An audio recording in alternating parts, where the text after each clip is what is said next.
নমস্কার বন্ধুরা, আমার নাম কল্যাণ পাল।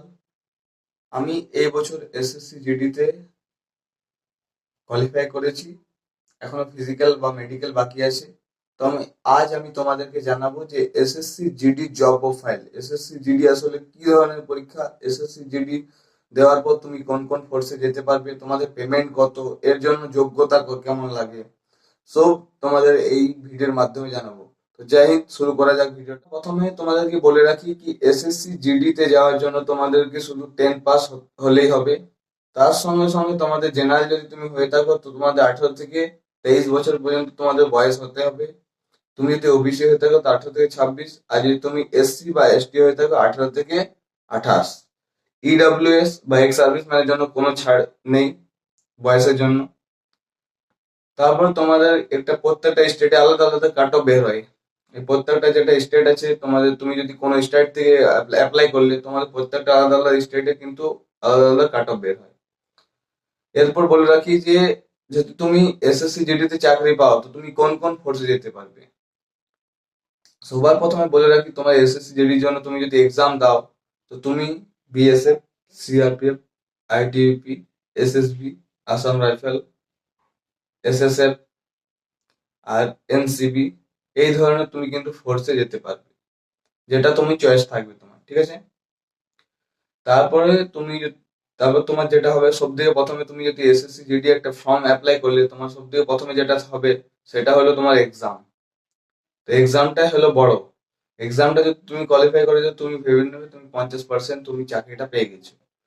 তো তুমি এক্সাম দেওয়ার জন্য তোমাদের এক্সামের প্যাটার্ন হলো 180 নম্বরের টোটাল থাকবে, 1/8 এর নেগেটিভ মার্কিং, 80টা কোশ্চেন থাকবে। প্রত্যেকটা সাবজেক্টে 20টা করে কোশ্চেন, মানে প্রত্যেকটা সাবজেক্টে 40 নাম্বার করে। প্রথমত ম্যাথ, ম্যাথ 20 নাম্বার, 20টা কোশ্চেন 40 নাম্বারের। রিজনিং 20টা কোশ্চেন 40 নাম্বারের। এবং হিন্দি বা ইংলিশ তুমি যেটা চয়েস করবে 20টা কোশ্চেন 40 নাম্বারের। আর জিকে জিএস 20টা কোশ্চেন 40 নাম্বারের। এটাই তোমাদের যেটা হলো সাবজেক্ট, মানে তুমি এটা যেহেতু কোয়ালিফাই করে যাবে, এটা তুমি পাস করে গেলে 160 নাম্বার মধ্যে তুমি এখন যেমন প্রত্যেকটা স্টেটে আলাদা আলাদা কাট অফ যাচ্ছে, ফিজিক্যাল একটা কাট অফ বের হয়, তুমি যদি সেটা কোয়ালিফাই করে নাও তোমার স্টেটের মাধ্যমে তুমি, ঠিক আছে।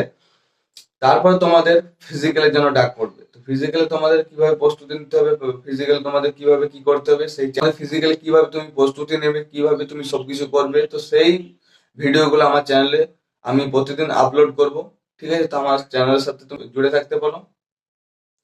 তারপরে তোমাদেরকে বলে রাখি, তুমি যদি ফিজিক্যাল দেওয়ার জন্য ফিজিক্যালে তোমাদের কি কি ক্রাইটেরিয়া লাগে। ফিজিক্যালে প্রথমত তোমাদেরকে 24 মিনিটে 5 কিলোমিটার দৌড়াতে হয়। তাছাড়াও তুমি যদি লাদাখ থেকে আসো তো তোমার কিন্তু 1600 মিটার 7.5 মিনিট টাইম থাকে, ঠিক আছে। লাদাখ ক্ষেত্র মানে তোমার যে পাহাড়ি এলাকা থেকে তুমি যদি আসো। তাছাড়া তুমি যদি, আর তোমাদের জেনারেল বা ওবিসি, এসসি এদের হাইট লাগে, এক্স সার্ভিসম্যান এদের হাইট লাগে 170। আর তুমি যদি এসটি হয়ে থাকো তোমাদের 162.5 লাগবে তোমাদের হাইট, ঠিক আছে। তুমি আর তোমাদের 80 চেস্ট থাকবে, 5 সেন্টিমিটার তোমাদেরকে ফোলাতে হবে, ঠিক আছে। যতই তোমার চেস্ট থাকবে 5 সেন্টিমিটার তোমার ফোলালেই হয়ে যাবে। সেখানে তোমাদের পিএসটি অ্যান্ড পিটি হয়ে গেল। তারপরে তোমার একটা মেরিট লিস্ট বের হয়, মানে তোমার একটা কোয়ালিফায়ার, যেটা তোমার একটা কাট অফ বের হয়। তোমাদের 2024 কিন্তু সেই রকম কোনো কাট অফ বের হয়নি, কিন্তু আমার আশা করি 2023-এর অনুযায়ী তোমাদের 2025-এর এক্সামটা তো হবে, কারণ আগের বছর খুব একটা হাই কাট অফ চলে গেছিল। তার জন্য এবছর তোমাদের প্রথমে ফিজিক্যাল আলাদা কাট অফ বের করবে, মেডিকেল আলাদা কাট অফ বের করবে, ঠিক আছে। তো মেডিকেলের জন্য তোমাদের পা থেকে মাথা পর্যন্ত তোমাদের পুরোটা চেক হবে, পুরো A+ মেডিকেল, একদম আর্মির মতন তুমি ধরে নিতে পারো। কেন, আর্মিতে সেম এরকম ধরনেরই তোমাদের যেটা তোমাদের মেডিকেল হয়। মেডিকেলটা তুমি দেওয়ার পর কিছুদিন ওয়েট করার পর একটা ফাইনাল মেরিট লিস্ট বের হবে। সেখানে তুমি দেখতে পাবে তুমি কোন ফোর্সে সিলেক্ট হয়েছো, CRPF, ITBP, SSB, BSF, Assam rifle, আরো বিভিন্ন ফোর্স যেগুলো আছে 8 বাহিনীর মধ্যে, সেগুলো তুমি চয়েস, যেখানে তোমার যদি তুমি, আর তুমি ফর্ম ফিল আপ করার সময় তুমি চয়েস দিতে পারবে এখানে, যে তুমি কোনটা আগে দেবে কোনটা পরে দেবে। তোমার ধরো যদি তোমার চয়েস আছে এসএসএফ, তো এসএসএফ সব থেকে প্রথমে দিলে। তারপর সিআইএসএফ, তারপর সিআরপিএফ, আইটিবিএস, এরকম করে তুমি দিতে পারো। তোমার যদি চয়েস থাকে প্রথমে বিএসএফ, তো বিএসএফ এ দিতে পারো। আর বলে রাখি, সব থেকে কম যদি কাট অফ যায় কোনো রাজ্যে বা কোনো, তুমি যদি অল ইন্ডিয়া ওভার ধরে থাকো, তাও তোমাদের সব থেকে যদি কম কোনো কাট অফ যায় কোনো ফোর্সে, সেটা হলো তোমাদের বিএসএফ এবং সিআরপিএফ। এই দুটো ফোর্সে সব থেকে কম কাট অফ যায়। ঠিক আছে?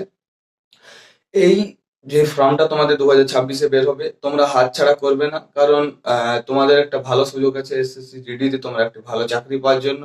তোমরা তো জানোই, যারা ওয়েস্ট বেঙ্গল থেকে আছো তারা তো জানোই যে একটা চাকরির জন্য এখন কত মারামারি করতে হয়েছে আমাদের ওয়েস্ট বেঙ্গলে, এটা তো তোমরা জানোই।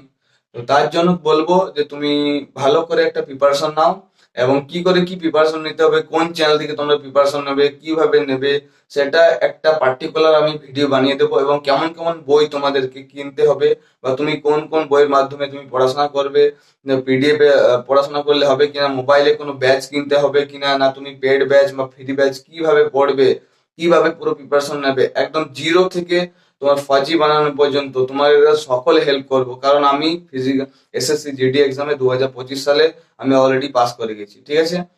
আর তাছাড়াও তোমাদেরকে একটা কথা বলতে ভুলে গেছি, যে যদি তুমি এনসিসি সার্টিফিকেট কোনো হয়ে থাকে, তোমার কাছে থাকে, এ সার্টিফিকেট যদি থাকে, তো তুমি 2% নাম্বার ছাড় পাবে, মানে পাবে এক্সট্রা। আর তুমি যদি বি সার্টিফিকেট থাকে তোমার কাছে, তো তুমি কিন্তু 3% পাবে। বা তোমার যদি এসএসসি জিডির জন্য তুমি যেমন অ্যাপ্লাই করলে, তোমার যদি সি সার্টিফিকেট থাকলে এনসিসি, তুমি কিন্তু নাম্বার মানে 8 নাম্বার এক্সট্রা পাবে। মানে বুঝতে পারছো, 8 নাম্বার এক্সট্রা পাবে তোমাদের কাছে যদি এসএসসি জিডির মাধ্যমে তুমি যদি এক্সাম দাও, তোমার যদি এনসিসি সার্টিফিকেট থেকে থাকে, তুমি কিন্তু ওইখানে অ্যাড করে দেবে। ঠিক আছে? তাছাড়াও আমি জানিয়ে দেবো যে তোমাদেরকে এই ফর্ম ফিল আপ করার পর তোমার ফিজিক্যালে বা মেডিকেল বা ডকুমেন্ট ভেরিফিকেশন সময় তোমার কি কি তোমার কি কি ডকুমেন্ট লাগবে, ডকুমেন্ট কোন কোন গুলা জরুরি হয়, তোমাদেরকে সব একটা ভিডিওর মাধ্যমে আমি জানিয়ে দেবো। এই ভিডিওর মাধ্যমে সম্ভব হবে না তোমাদেরকে জানানো। তো প্লিজ আমাকে সাপোর্ট করো এবং লাইক করো ভিডিওটা। আর আমি আর একটা ভিডিওর মাধ্যমে তোমাদেরকে জানাবো যে তোমরা কোন কোন বুক মানে যদি পড়ো, তো তোমাদের সিলেকশন সহজেই হয়ে যাবে, এবং কোন চ্যানেল থেকে পড়বে সেটা আমি কিন্তু আগের ভিডিওতে জানিয়ে দেবো। তো আমার সাথে জুড়ে থাকো, আমাকে চ্যানেলটা সাবস্ক্রাইব করো এবং ভিডিওটা লাইক করো, সাপোর্ট করো। কারণ আমি যদি মানে আমার যদি আগে পৌঁছাতে পারি, তাহলে কিন্তু আমার ভাই বোন আমার মতো যারা গরিব আছে তাদের একটু সাহায্য হবে, এবং তারাও কিন্তু এই ফোর্স লাইনের ব্যাপারটা বুঝতে পারবে যে কিভাবে তারা এই ফোর্সে এসএসসি জিডি আসতে পারবে। ঠিক আছে? তো জয় হিন্দ, বন্দে মাতরম।